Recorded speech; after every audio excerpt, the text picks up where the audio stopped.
Class 9th के हमारे MP board वाले बच्चों के लिए अर्धवार्षिक परीक्षा के लिए यहाँ पर मैथमेटिक्स यानी गणित का मैं क्वेश्चन पेपर आपके लिए लेकर आया हूँ। पूरा सॉल्यूशन देंगे, ठीक है। तो आइए देर ना करते हुए अपन तो फटाफट से वीडियो की शुरुआत करते हैं। देखिए, किन्हीं भी दो अपरिमेय संख्याओं का जो गुणनफल होता है ना, वो कितना होता है। देखिए, कोई भी दो अपरिमेय संख्याओं का गुणनफल, यहाँ पर मैंने ऑप्शन देखो दे दिया है।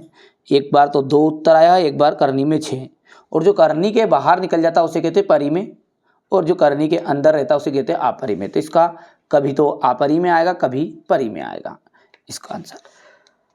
यदि a plus b plus c is equal to 0 है तो a cube b cube plus c cube बराबर है 3ab के।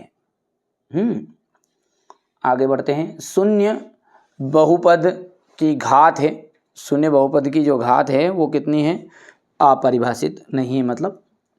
और 3/2 और 1/4 को जोड़ने पर प्राप्त होता है, तो यहाँ पर देख सकते हैं 7/4 उत्तर रहने वाला है। गुना में जब आपकी जो संख्याएं होती है ना समान होती है तो उनके घातांक जुड़ती है। संख्याएं जब समान रहती है तो उनकी घातें जुड़ती है। तो यहाँ पर m प्लस n, देखो संख्या तो कॉमन आ जाएगी और उसकी घात जुड़ जाएगी। y अक्ष पर स्थित किसी बिंदु की भुज होती है तो भुज हमेशा शून्य होगी यदि y अक्ष की बात है तो, और यदि y x अक्ष बोलेगा तो कोटि 0 बता देना। यहाँ पर इंग्लिश मीडियम वाले बच्चों के लिए है पहला ऑप्शन, ये यहाँ से दूसरा है, तीसरा, चौथा, पांचवा, और ये आपका रहने वाला है छठा। ठीक है भैया। रिक्त स्थान देखो 9 की पावर है 1/2, ये का वैल्यू जो होगी तो देखो बेटा 9 को अपन लिख सकते हैं 3 की पावर 2, और इनटू में ये यहाँ पर पहले से ऑलरेडी है 1/2, 2 से 2 कैंसिल, तो नाउ इस आंसर का जाएगा 3 आ जाएगा। वाई अक्ष के समांतर रेखा प्रत्येक बिंदु की जो x कोऑर्डिनेट रहेगा यानी x निर्देशांक रहेगा, यानी कि अपन भुज भी कहते हैं इसे, भुज बोल दो, ये अपन लिख सकते हैं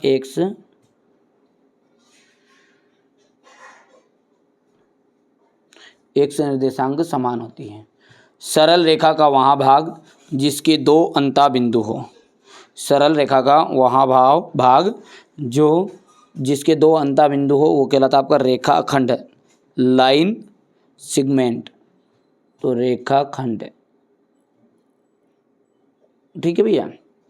और आयत के विकर्ण बराबर होते हैं और एक दूसरे से को क्या करते हैं, वो एक दूसरे को बिसेक्ट करते हैं, बिसेक्ट करते हैं, बिसेक्ट या फिर द्विभाजित लिख सकते हैं अपन, द्विभाजित करते हैं। x की पावर यहाँ पर 3x³ में x³ का गुणांक, गुणांक मतलब इसके आगे वाला भाग जो लिखा रहता है ये, तो यहाँ पर क्या लिखा है 3 लिखा है। बिंदु 7, -6 की कोटि का मान बताइए। तो इसमें कोटि कितनी है, कोटि इसमें बेटा यहाँ पर ध्यान से देखोगे तो ये जो होता है ना शुरुआत वाला, ये होता है आपका इंग्लिश मीडियम वाले बच्चों के लिए, तो अभिशिष का है यानी कि भुज है, और दूसरा जो होता है वो कहलाता है आपका कोटि। क्या कहलाता भैया जी, कोटि।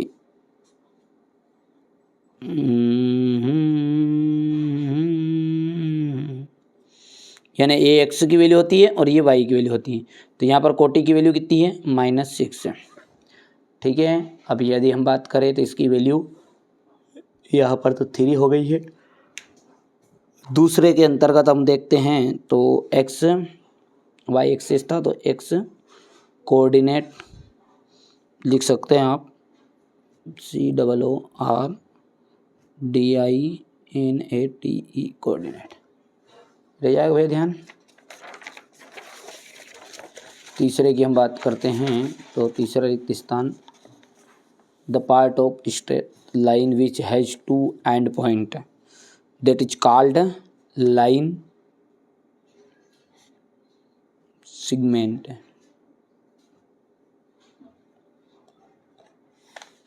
फोर्थ नंबर वाला देखते हैं, तो फोर्थ नंबर वाला आपका यहाँ पर जाएगा बिसेक्ट, BI SECT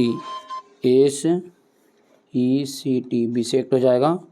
और यदि अपन इसकी बात करें तो नाउ इज आंसर 3, यहाँ पर 3 आंसर लिख सकते हैं इसका। और यहाँ पर भुज और कोटि की वैल्यू जो है 6 है, यहाँ पर आंसर आ जाएगा -6 है। चलिए अब देखते हैं सही जोड़ी का मिलान। ठीक है, सही जोड़ी की हम बात करते हैं।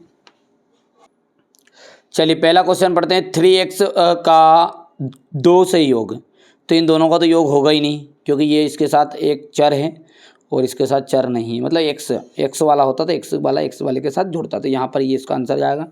आयत क्या है आपका? आयत है आपका एक चतुर्भुज। ठीक है, क्या है आपका? चतुर्भुज है।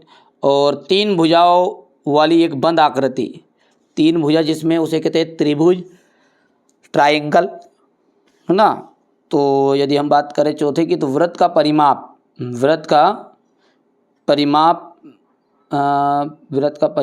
का आंसर जाएगा परिधि। तो ये 4th वाला हो गया है। समकोण त्रिभुज होता है 90 डिग्री का एंगल होता है इसमें। और 3x - 2x, देखो 3 दूने 6 और माइनस से माइनस कैंसिल, तो 6xy, यहाँ पर ये छठा आंसर आपका हो गया।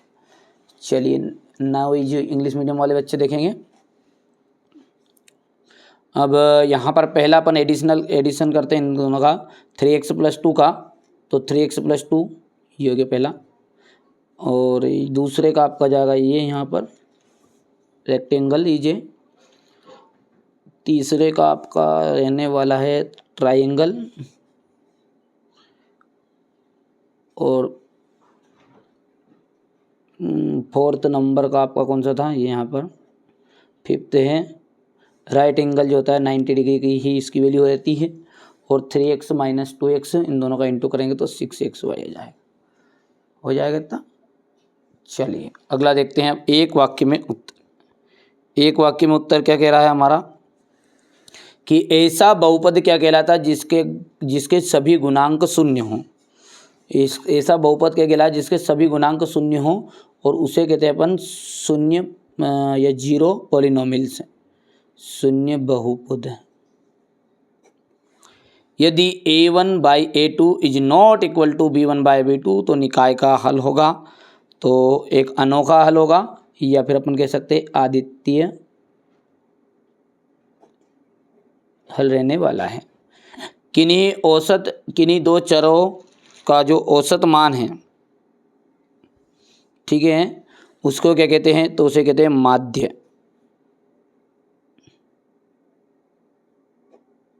किन्हीं चरों का औसत मान आपका क्या कहलाता है? माध्य कहलाता है। ठीक है, ये यहाँ से ये देख सकते हैं। क्वेश्चन नंबर 4 पढ़ते हैं। तो बिंदु 3, -2 किस चतुर्थांश में स्थित है? देखो भैया, जब पहला आपका प्लस रहे, दूसरा भी आपका प्लस रहे, तो आपको कह देना है कि ये प्रथम चतुर्थांश है। कौन सा है? ये प्रथम है। ठीक है, यदि पहले वाला आपका माइनस रहे, दूसरे वाला आपका प्लस रहे, तो आप बोल देना दूसरा वाला है। ठीक है, यदि दोनों ही माइनस रहे तो अपन कह देना तीसरे वाला। और बची कंडीशन ये है, आगे प्लस पीछे माइनस, तो अपन कहते हैं 4th वाला है। याद रखना है ना। तो अपन कह सकते हैं यहाँ पर 4th यानी कि चौथा चतुर्थांश है।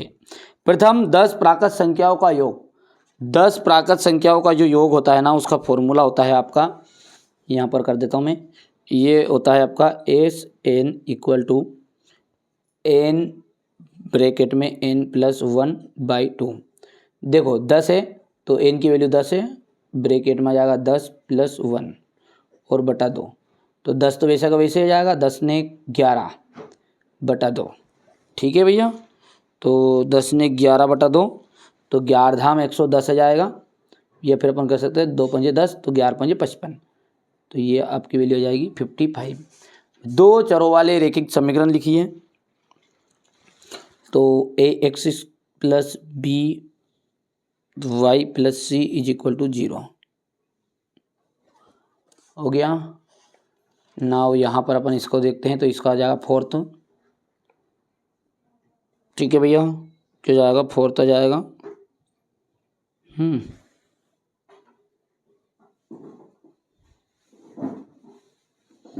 फोर्थ वाला हो गया। अब इसका आपको जाएगा 55 और यहाँ पर जाएगा ax plus b y plus c equal to 0 हो गया। अब देखते हैं सत्य और असत्य। पहला पढ़ते हैं, क्या कह रहा है वो। पहला, बिंदु 0,3 तृतीय चतुर्थांश में स्थित है। बिंदु 0,3 ये प्रथम में है। क्या है ये? प्रथम में है। ठीक है, तो इसलिए आपका ये जाएगा असत्य। जब दो असमांतर रेखाओं में एक तिर्यक रेखा प्रतिच्छेद करे तो एकांतर कोण बराबर होते हैं, तो ये हो जाएगा आपका असत्य। समद्विबाहु त्रिभुज के तीनों कोण बराबर होते हैं। नाम क्या लिखा है? समद्विबाहु 2। तो समद्विबाहु त्रिभुज के तीनों कोण बराबर नहीं हो सकते हैं, तो इसलिए ये बात भी आपकी जाएगी असत्य। समलंब चतुर्भुज की सम्मुख भुजाएं समांतर होती है, तो असत्य बात है ये भी। वृत्त की समान जीवाएं केंद्र पर समान कोण अंतरित करती हैं, तो ये हो जाएगा आपका सत्य। एक त्रिभुज का क्षेत्रफल होता है आधार इंटू शीर्षलंब होता है, बिल्कुल। तो एक त्रिभुज का जो क्षेत्रफल होता है वो 1/2 होता है इसमें, तो इसलिए आपका जाएगा ये असत्य।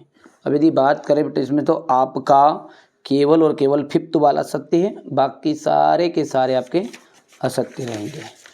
तो यहाँ पर इनको आपको कंप्लीट करा देता हूँ। देखो, फर्स्ट वाला क्या था आपका? फाल्स है। दूसरे वाला भी आपका फाल्स है। थर्ड वाला फाल्स है। ठीक है, फोर्थ वाला आपका फाल्स है। देख लिया। एक बाकी केवल आपका 5वें नंबर वाला था ना, ये देखो 5वें वाला था सत्य, तो ये आपका ट्रू हो जाएगा। 5वें नंबर वाला ट्रू। 6 नंबर वाला जाएगा आपका फाल्स। ठीक है, ये आपका रह जाएगा यहाँ पर। अब क्वेश्चन नंबर 6 से देख लो ध्यान से। ये रहे आपके सामने क्वेश्चन, और मैं इनका सॉल्यूशन आपको प्रोवाइड करवा दूंगा, यहाँ से देख सकते हैं। ठीक है, हो गया।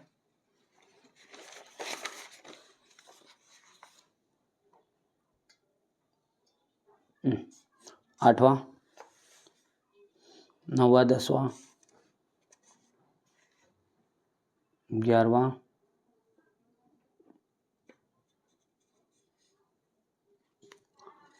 हो गया भैया, स्क्रीनशॉट लेते हैं। 11 के बाद में ये 12वां,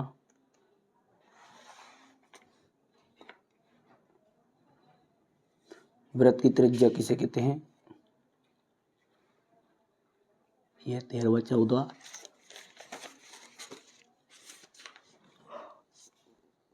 14 के बाद 15, 16,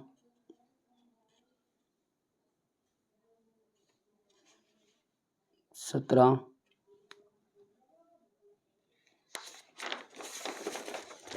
17 के बाद में 18, 19, 20, 20 के बाद में ये रहा आपका क्वेश्चन नंबर 21,